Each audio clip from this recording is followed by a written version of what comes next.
I'm a PhD. I'm a licensed marriage family therapist. I'm in private practice in Long Beach, California, and I'm also the author of 13 books which have been published in 17 languages. Therapy in general is working through blockages in that are preventing you from enjoying your life, living your life the way you want to live it, whether that's in your couple relationship or in your individual relationship. In couple counseling, I consider the relationship itself to be my client, because it's the only way I can be fair with both parties. If I'm in individual counseling, then the individual is my client and I'm totally on their side. Well, an average day now that I'm semi-retired includes about 4 or 5 clients. I used to do up to 7 clients a day. Now I'm down to 4 or 5. And I start at 1 o'clock in the afternoon seeing clients, and I may go till 9 o'clock at night with spaces in between clients, or I may have several clients just back to back. It depends on how the schedule works out. So my day changes according to the clients that I have scheduled. Well, interestingly enough, I was an accountant for 15 years before I became a psychotherapist, and I used my accounting business to put myself through school to become a psychotherapist. It took me 5 years to complete my schooling. I had had 2 years of a bachelor's degree before. Went back and completed my BA, got my MA, got my license as a marriage family therapist. Then 10 years later, I went back to school and got a PhD. So in the process, of course, of getting licensed, I had to have 3,000 hours of counseling under supervision, which is where I feel I really learned how to be a counselor. I had excellent supervision. I had an excellent mentor, and that's really important for counselors. I think that therapy is like an apprenticeship. You have to learn on the job, and you can't learn it intellectually.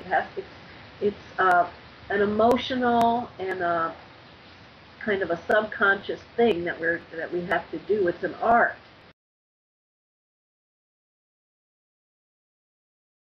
Well, my personal bias is that you have to do your own therapy. It's very difficult to understand what a client is going through if you haven't been through it yourself. I think the majority of counselors become interested in doing this because we have our own issues to work through. Some people, though, I've experienced, become counselors in sort of a way to avoid having to deal with their own issues, and that does not make for a good counselor, because your issues are going to come out in the counseling process. In California here, we are allowed to get, I think it's 500 hours of personal therapy as part of our hours. I think it should be much more than that, because I think it's critically important for a counselor to have gone through the process. Empathy, that's a good one. Empathy, a sense of humor really helps, and it's really important. A lot of the training, if you get good training, is in how to not take on your client's problem, because you can't stay objective if you do that. So you need a sense of objectivity. You need the empathy. You need to understand their pain, but you also need to have enough objectivity to help them through the pain and onto the other side, rather than helping them to avoid it.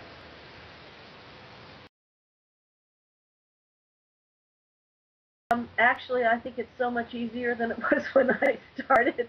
We don't get much insurance coverage usually, and I don't take any insurance at all in my practice now, because I've struggled with the insurance companies so much, and now I don't really need to do that. So I keep my fees pretty low, but I don't take any insurance, and therefore I don't lose any money doing that. So I think that whole insurance thing with the HIPAA rules and all that is the toughest thing.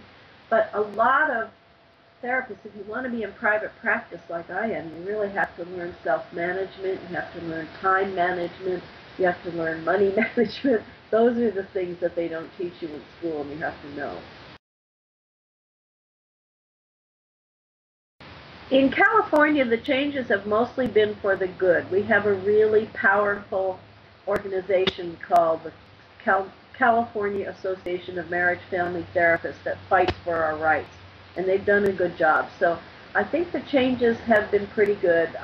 My practice has been about the same the whole 35 years I've been doing it.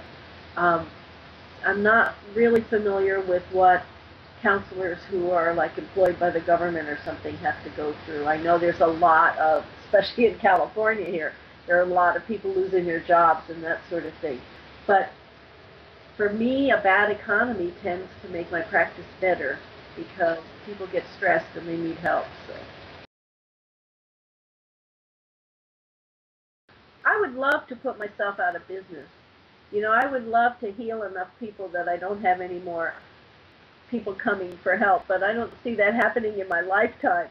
I think what we're doing is getting more into the underpinnings of the society, healthy definitions of what healthy relationships are, healthy practices are getting in there. Things like the 12 steps are also helping to educate the mass population.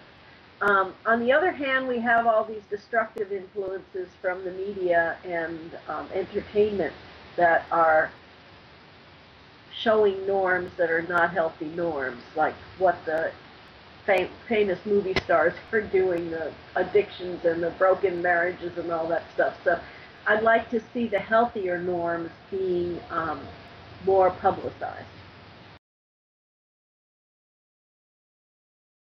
Can I handle this? You know, I get some days in my counseling session the things that people tell me that happened to them as children or they've been through, you know, rapes and incest and addiction problems and all that. They're so painful. And you have to empathize with that pain. You have to be able to handle that. And at the same time, you have to learn how to create a distance. So I'd say, you know, be sure you really want to get into this kind of business. And, you know, all the dark side comes out and exposed. So you have to understand your own dark side so you won't get tangled up in that. And you have to also be able to create that distance for yourself. Those are the things. And if you're going to be in private practice, then you have to learn all that management stuff. I feel very blessed to be doing work that feels good to my heart, feels good like it's helping people. But I think on my seat. I call it thinking by the seat of my pants because I sit all day long. But I think on my seat about new ways to help people. You know, I never know what's coming in through the door. It's very creative. It can be taxing in that way. I have to come up with an exercise or a explanation or something that people need. And then I have all this new stuff I've put together, and I need a place to put it. And that's when the books come up. You know, when I get enough people, say with addiction problems that need the same things from me that they're in addition to what they're getting in their 12-step programs or whatever, then I write the real 13th step. You know, and when I come up with couples who are fighting and I use the same exercises and they work with a lot of different couples, then I write Money, Sex, and Kids. You know, so it's very helpful to me to have this. It's a great balance, and writing's very solitary, and therapy is very intensely people-oriented.